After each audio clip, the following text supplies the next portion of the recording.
O estudo bíblico de hoje traz um assunto que muita gente já ouviu falar, tem muita curiosidade e poucas pessoas sabem dizer exatamente o que é. Trata-se da besta, que é citada na Bíblia. Quem é a besta? O que é a besta? Exatamente qual o significado desta palavra na Bíblia? E é este o assunto que aborda o Dr. Mauro Braga no estudo bíblico de hoje. Esta noite nós vamos estudar a profecia do capítulo 13 do livro de Apocalipse. E ela me faz lembrar a história de uma moça, uma história verídica, de uma garota que acabou fugindo de casa na adolescência por causa de drogas. Fugiu, acabou caindo na prostituição para poder manter este vício. Durante muitos anos vendeu o corpo para pagar as drogas. E quando estava com a vida toda destruída aí nas calçadas da madrugada, e às vezes acontece isso, às vezes nós precisamos chegar no fundo do poço para nos lembrarmos de que existe Deus. E essa moça, quando chegou no fim do poço, quando não tinha mais nada, não tinha mais para onde ir, ela buscou a Deus e encontrou. Acabou conhecendo o nosso Salvador, teve a sua vida transformada, foi batizada, e ao aproximar-se a data do Natal, ela viajou 1.500 quilômetros até a sua cidade natal e queria dar uma notícia muito importante aos pais. Queria comunicar que havia deixado aquela vida, conseguido abandonar as drogas, e viajou com toda aquela esperança no coração. Mas quando chegou na casa dos pais e começou a contar da sua conversão e do seu batismo, qual não foi a surpresa dela quando ouviu de sua mãe, muito irritada, dizendo: "Você começou a usar drogas, nos causou muita vergonha aqui na nossa cidade, e agora você me volta para dizer que você traiu a religião dos seus pais." E a mãe disse: "Olha, minha filha, eu preferia ver você drogada e prostituída do que crente." E essa moça, da primeira vez, ela acabou saindo de casa fugindo, mas dessa vez ela foi expulsa. E o que isso tem a ver com Apocalipse 13? Tem tudo a ver, porque nós vamos, no estudo desta noite, vamos constatar que na profecia deste capítulo, ela fala, o centro da profecia tem por tema intolerância religiosa. É disso que nós vamos falar essa noite, de intolerância religiosa. Eu quero convidá-los a abrirem suas Bíblias no livro de Apocalipse, capítulo 13, e nós vamos ler aqui do verso 1 ao verso 8, e eu gostaria de convidá-los a acompanharem esta leitura comigo. Apocalipse 13, de 1 a 8, e diz assim: "E eu vi subir do mar uma besta, que tinha 10 chifres e 7 cabeças, e sobre os seus chifres 10 diademas, e sobre as suas cabeças um nome de blasfêmia. A besta que vi era semelhante ao leopardo, e os seus pés como os de urso, e a sua boca como a de leão. O dragão deu-lhe o seu poder, o seu trono e grande autoridade. Então vi uma de suas cabeças como golpeada de morte, mas a sua chaga mortal foi curada. Toda a terra se maravilhou seguindo a besta, e adoraram o dragão que deu à besta a sua autoridade. E adoraram a besta, dizendo: quem é semelhante à besta? Quem poderá batalhar contra ela? Foi-lhe dada uma boca para proferir arrogâncias e blasfêmias, e deu-se-lhe autoridade para continuar por 42 meses.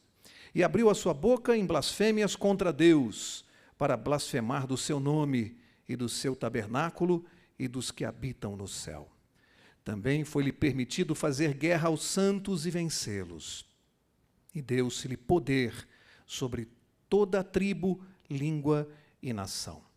E todos os que habitam sobre a terra a adorarão, esses cujos nomes não estarão escritos no livro da vida do Cordeiro, que foi morto desde a fundação do mundo."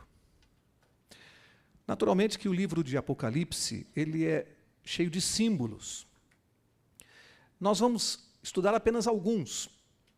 O primeiro deles é que quando o livro de Apocalipse usa o símbolo, a figura da besta, em linguagem profética, isso simboliza um poder. A besta, em linguagem profética, é um poder. É disto que esse capítulo está falando, de um poder. E nós vamos ver aqui, rapidamente, as características deste poder mencionado no livro de Apocalipse. Algumas, não temos tempo aqui para examinar todas, demandaria muito tempo, mas vamos ver as principais mencionadas aqui no capítulo 13. Eu quero que vocês acompanhem comigo as características desse poder e veja como a Bíblia é clara quando você lê atentamente. Vamos ver a primeira característica. A Bíblia está falando de um poder que é religioso e recebe a adoração dos homens. Vamos ver onde está isso, onde nós lemos? Vamos ver o verso 8 que nós lemos, de Apocalipse 13. Veja o que diz aqui. Todos os que habitam sobre a terra, o que diz a sua Bíblia? Adorarão. A Bíblia está falando de adoração a este poder, de caráter religioso. Ninguém adora um poder político.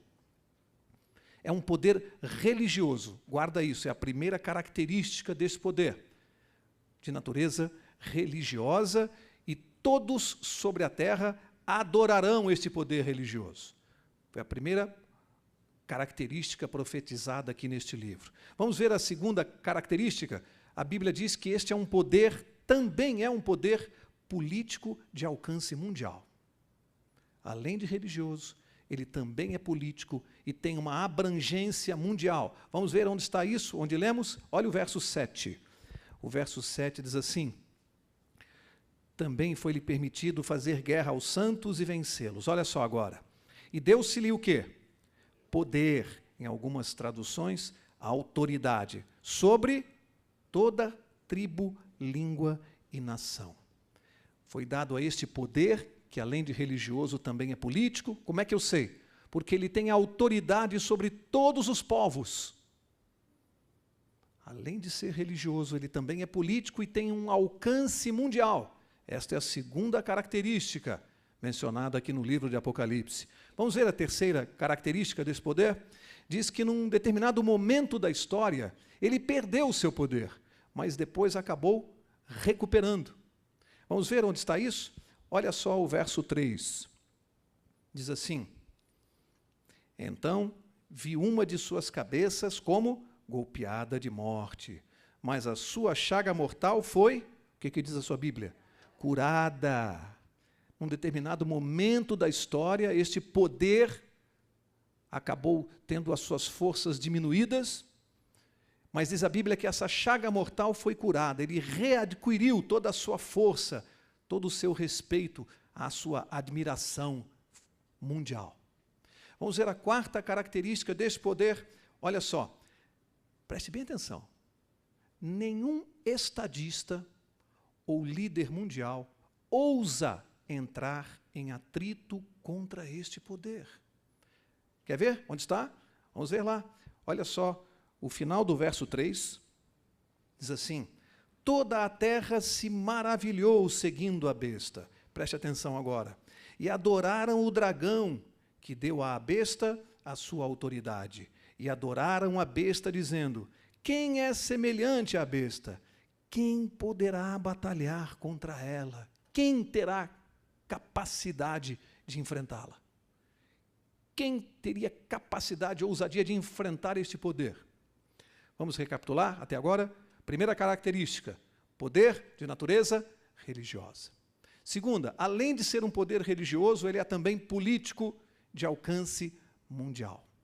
Terceira característica, terceira dica que a Bíblia está dando para nós: este poder, durante um determinado momento da história, ele foi enfraquecido, mas retomou a sua força, a sua chaga foi curada e ele voltou a obter toda a admiração do mundo. Outra característica: ninguém sobre a terra é capaz de enfrentá-lo. Tamanha força que ele tem. Vamos ver a quinta característica? E agora, preste atenção. Porque diz que este poder religioso, ele profere blasfêmias contra Deus. Um poder religioso. Vamos ver onde está isso? Olha o verso 5. E o verso 5 diz: foi-lhe dada uma boca para proferir o que diz aí? arrogâncias e blasfêmias. E você pode imaginar um poder de natureza religiosa que influencia todo mundo proferindo blasfêmias contra Deus? É sério isso que a Bíblia está dizendo aqui? Que ela está profetizando? E vamos ver aqui a última característica que está neste livro. Existem outras, mas não temos tempo. Vamos ver a sexta característica muito forte, muito marcante neste livro de Apocalipse, capítulo 13. Veja o verso 7, e diz assim: também foi-lhe permitido fazer o quê? Guerra aos santos e vencê-los. Sabe o que a Bíblia está dizendo? A Bíblia está dizendo que este poder persegue o povo de Deus. Você poderá estar se perguntando, como assim? Um poder religioso perseguindo o povo de Deus? Não sou eu quem o diz, é a palavra de Deus. Irmãos, vejam bem, em resumo, resumindo este capítulo, a Bíblia está falando de um poder que acaba forçando a consciência das pessoas a adorar tudo aquilo que ele estabelece. Olha, em nenhum momento aqui, e eu prometi a mim mesmo não fazer isso, eu citei aqui o nome de alguma religião, de algum líder religioso, em nenhum momento, por enquanto só li a Bíblia, só li a palavra de Deus. E eu quero mostrar para vocês o quanto a palavra de Deus é clara, porque eu vou continuar me limitando a ler a palavra de Deus. E você sozinho, com a ajuda do Espírito Santo, sozinho, lendo este livro profético, você sozinho tem condições de descobrir que poder é este. Só pela palavra de Deus. E nós vamos fazer da seguinte maneira isso. Se você quiser realmente saber quem é este poder hoje, basta você responder às seguintes perguntas que eu vou formular aqui da frente. Algumas. Primeira pergunta para nós respondermos. Você conhece algum poder que, além de ser religioso, tem influência política sobre toda a terra? Primeira pergunta. Você conhece algum poder religioso que também tem influência política sobre todo o mundo? Você pode responder sozinho. Não responda em voz alta. Responda para você mesmo. Segunda pergunta para você responder. Você conhece algum poder religioso que, em determinado momento da história da humanidade, ele foi enfraquecido, perdeu toda a força política que tinha, mas agora, pouco tempo aqui atrás de nós, há pouco tempo atrás, ele acabou readquirindo a sua força e recebeu, inclusive, terras em um estado, dando prova de que a sua ferida mortal foi curada, readquiriu toda a influência. Responda para você mesmo. Terceira pergunta, você conhece algum poder religioso respeitado por todos os reis, príncipes, presidentes da República, ministros de Estado no mundo inteiro? Um poder religioso. Você conhece algum poder religioso que, quando o seu representante desce de um avião, é estendido um tapete vermelho para que ele possa andar e os estadistas o recebam? Você pode responder na sua mente, na sua cabeça. É só ler a Bíblia. É só responder essa pergunta. É disso que o livro de Apocalipse está falando. Quarta pergunta. Você conhece algum poder de caráter religioso, preste bem atenção, que tenha proferido arrogâncias, cometido arrogâncias e proferido blasfêmias contra Deus?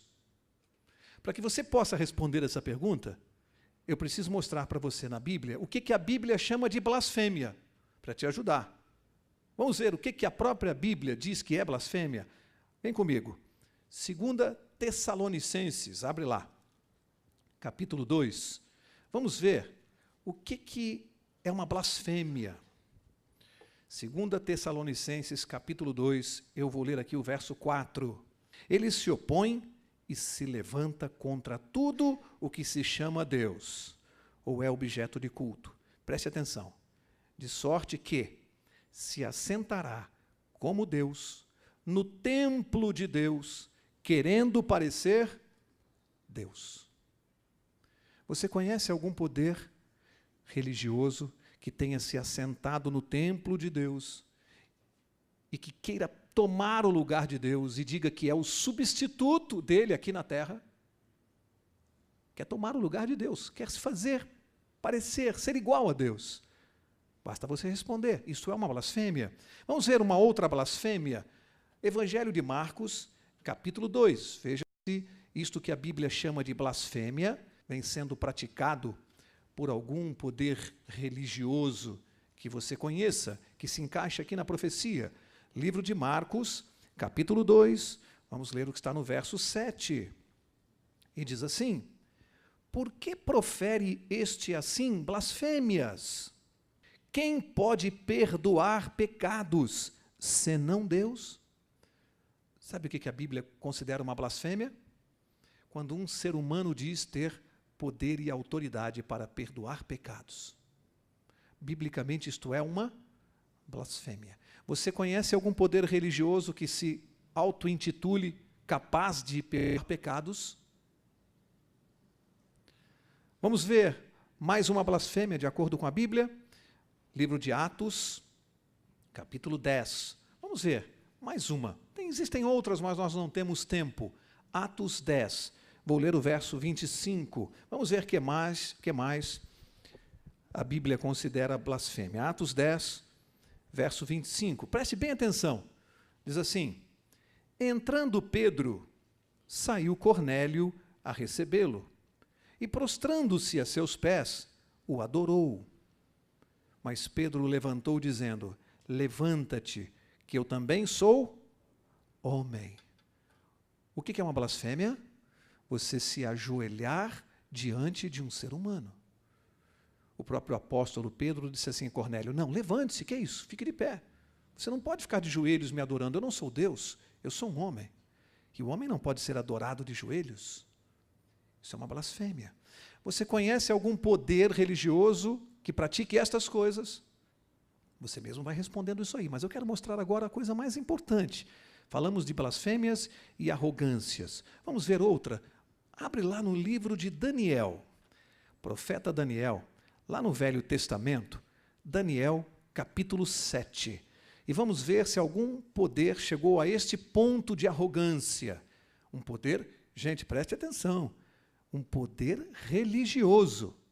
Daniel, capítulo 7, verso 25. Agora, já vimos João, no livro de Apocalipse, falando desse poder. Depois vimos Paulo, lá em Tessalonicenses, referindo-se ao mesmo poder. Agora nós vamos recuar bastante no tempo, lá no Velho Testamento, e vamos ver Daniel falando do mesmo poder.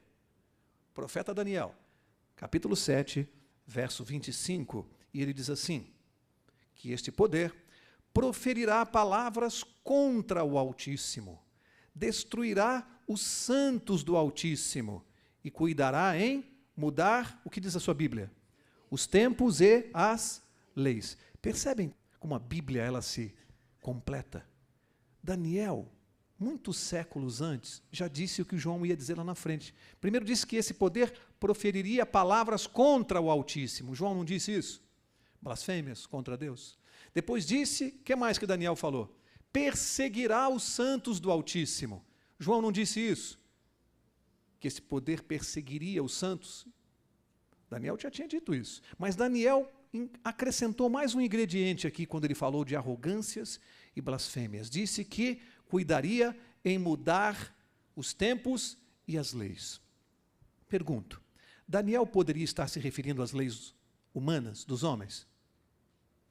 Mudar as leis dos homens, isso aí muda todo dia, toda hora. A toda hora muda a lei, não podia ser isso, não é profecia. Que leis ele está falando? Preste atenção, o verso vem falando que proferiria palavras contra o Altíssimo, Deus. Perseguiria o povo de Deus, portanto mudaria as leis de quem? Só pode ser de Deus. Mas tem um detalhe que Daniel falou aqui, mudaria os tempos e a lei de Deus.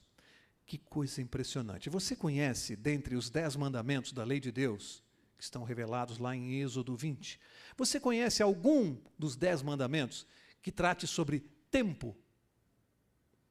Alguém saberia me dizer qual é o mandamento que fala de tempo? Somente o quarto, que fala do sábado. Pergunto, você conhece algum poder religioso que, além de todas as características que nós já vimos aqui, todas, não é uma característica isolada, são todas. Você conhece algum poder religioso que tenha mudado este mandamento? Você tem condições de responder isso sozinho na sua casa. Se você chegar em casa, pegar a palavra de Deus e ler a lei de Deus, revelada no capítulo 20 do livro de Êxodo, a lei de Deus como foi escrita, e você pegar a lei de Deus do jeito que ela é mostrada ao mundo hoje, você vai ver que a mudança foi feita, que mudou o mandamento do sábado para o domingo. Mas a pergunta é, que poder fez esta mudança? Que saibamos, um único poder na terra fez isso. E admite isso, claramente. Mais do que isto, este poder diz que esta mudança é uma prova da sua autoridade. Ele admite isto. Irmãos, aqui a nossa função esta noite não é coagir a mente de ninguém, não é constranger ninguém a estudar a palavra de Deus. O que eu quis mostrar até agora é que a Bíblia, ela mesma, sozinha, e você, ao lê-la e respondendo essas indagações, você sozinho sabe quem é este poder. Somente pelas características bíblicas. Não há necessidade, em nenhum momento aqui nós mencionamos ou citamos, mas eu consigo ouvir daqui o pensamento de cada um de vocês. Tão clara é a palavra de Deus. Você conhece algum poder político e também religioso que se enquadre em todas as características que nós lemos até agora, que tenha feito tudo isso que eu não vou repetir aqui, e que num determinado tempo da história tenha perseguido o povo de Deus? Por que razão? Porque este povo não aceitava seguir a autoridade dele e da sua igreja, mas preferia seguir a Bíblia. E por esta razão, este povo era ferozmente perseguido e morto. Durante muitos séculos isto aconteceu.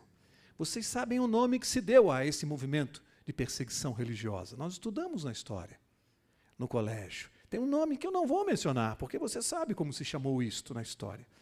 Você conhece o poder que fez isto e que se enquadra nesta profecia, que matava cristãos em fogueiras, em praça pública? A Bíblia profetizou, eu não preciso mencionar. Você sabe, a história confirma o que eu estou dizendo aqui.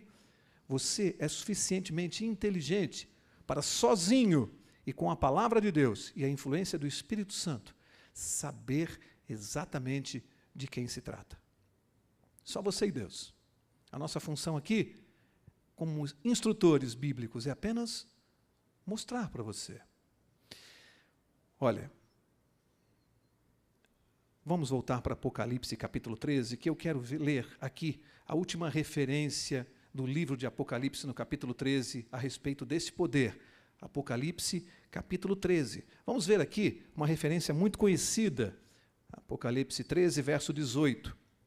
E diz assim: aqui há sabedoria.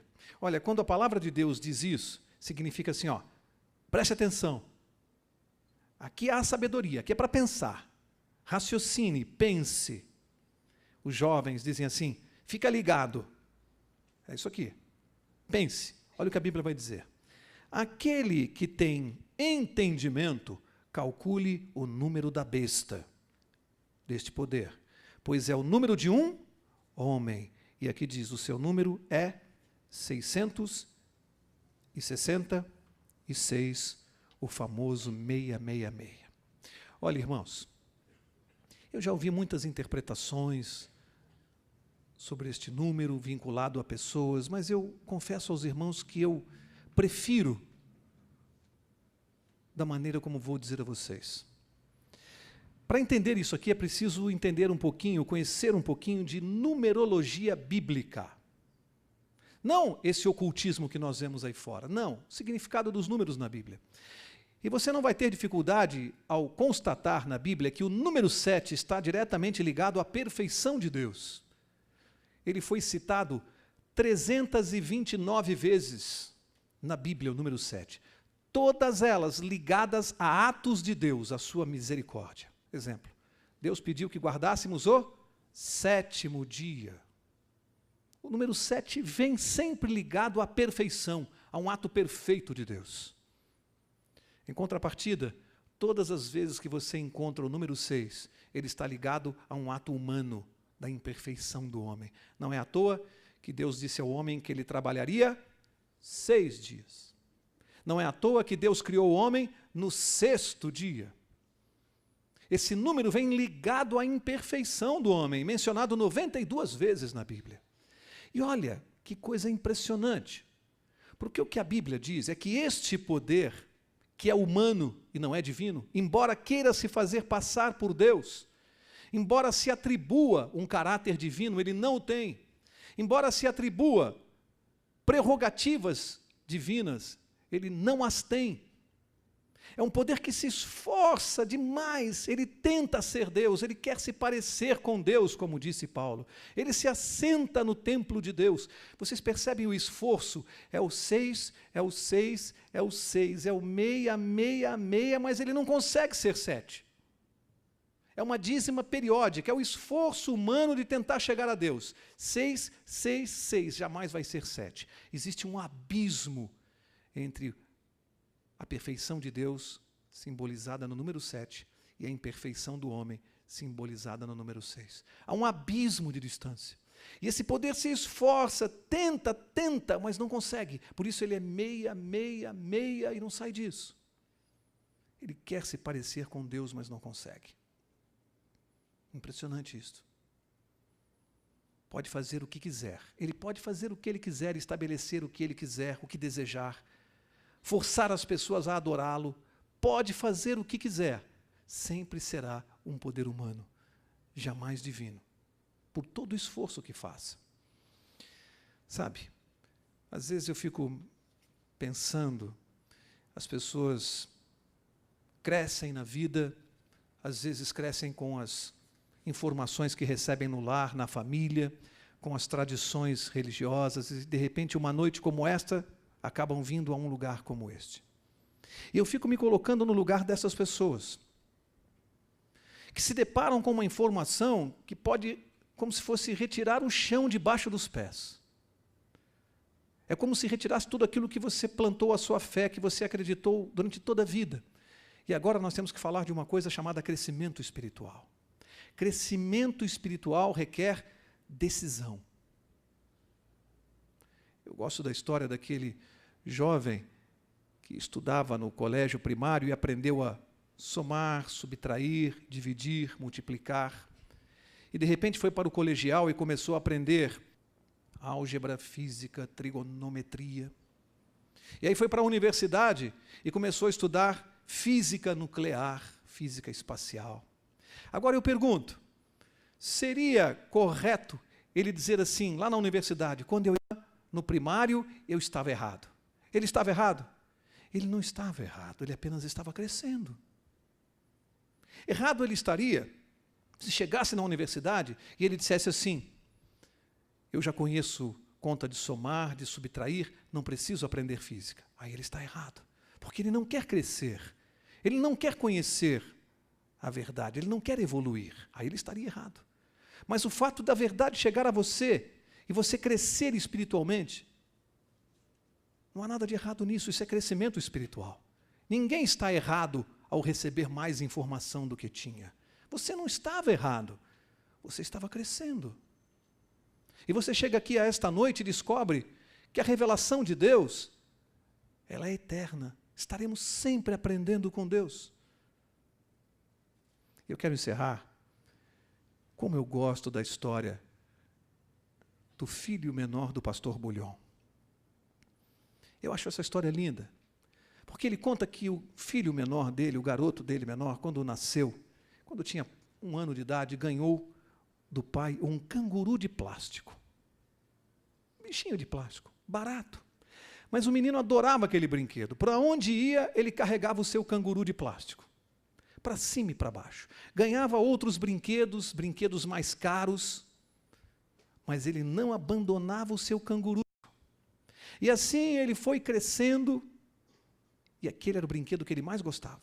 Inseparável. E os pais já não sabiam mais o que fazer com aquele brinquedo de plástico, já todo amassado, ralado, mas o menino não o deixava nunca. E ele chegou aos 6 anos na idade escolar.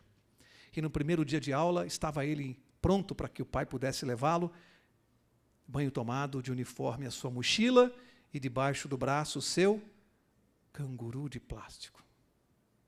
E o pai, quando viu aquilo, disse: filho, senta um pouquinho para o papai conversar com você. Você não pode levar, filho, esse bichinho para a escola. Você está crescendo. Você tem que deixar ele aqui. Ele não pode ir mais com você. E o menino disse: mas pai, por quê? E começou a chorar. Ele não queria soltar o seu brinquedo inseparável. Aquele brinquedo simbolizava a inocência dele, a infância. E o pai começou a explicar as razões pelas quais o brinquedo não podia ir para a escola. A cabeça compreendia, mas o coração não entendia. E de repente o menino, com lágrimas nos olhos, olhou para o pastor Bulhon, e ele também estava com lágrimas nos olhos, entendendo o sofrimento daquela criança. Para crescer, naquele dia o menino estava crescendo. Sabe, meus amigos, todos nós temos os nossos cangurus de plástico. Coisas que nós nos afeiçoamos, carregamos durante toda a vida. Às vezes pode ser uma religião. Mas hoje é o dia em que Deus, também com lágrimas nos olhos, está dizendo para você: filho, você está crescendo. Deixa esse canguru de plástico. Você está crescendo. Ele faz parte do seu passado. Você precisa conhecer novas coisas. Você precisa crescer. Nesta noite, esta é a minha oração. Se alguém aqui esta noite entrou aqui sem saber sequer do que iria ouvir e ouviu esta mensagem, se ela entrou em conflito com aquilo que você acredita ou acreditava, se você sentiu que alguém quer tomar o seu canguru de plástico, saiba, Deus quer que você cresça. Deus quer que você conheça a verdade. Deus tem coisas muito melhores reservadas para você. A minha oração nesta noite é que você possa abandonar o canguru de plástico por uma só finalidade, para que você possa crescer espiritualmente. Que Deus nos abençoe, que o Espírito Santo esteja com cada um de nós e que você, à luz da palavra de Deus e com a presença do Espírito Santo, possa tomar a decisão correta. Que Deus te abençoe.